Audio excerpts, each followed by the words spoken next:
Now, China and the United States were moving towards an agreement to end their months-long trade war when, suddenly, it all seemed to fall apart this week.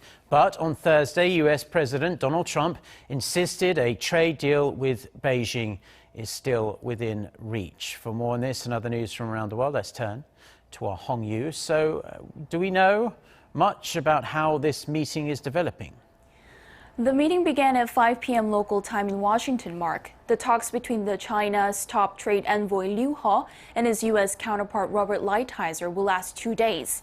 This comes after U.S. President Donald Trump vowed to raise tariff on $200 billion of Chinese goods and is considering more tariffs on another $325 billion of goods.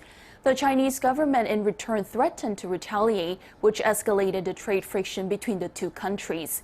Yet just hours before U.S. and Chinese officials were due to sit down at the offices of the U.S. Trade Representative, Trump revealed from the White House that he had just received a letter from his Chinese counterpart, Xi Jinping, and suggested a deal was still attainable.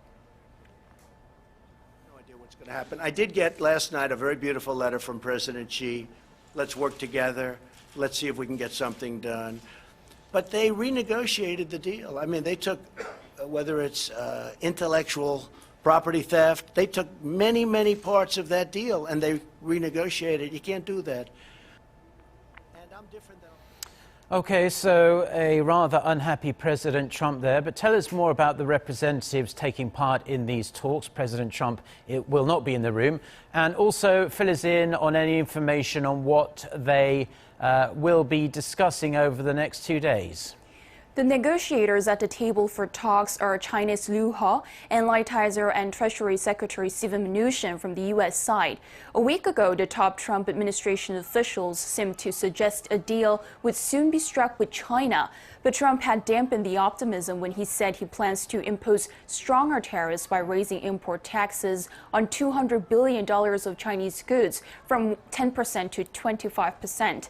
These talks, which economists and businesses say could have the most severe economic consequences of all of Trump's tariff moves so far, will continue into Friday. During the talks, Beijing is likely to retaliate against President Trump's tariff increase and reject the idea that it has reneged on any commitments made during the months of tough negotiations that led to this week's showdown. I will be following the talks closely and will be back with the developments in our later newscast.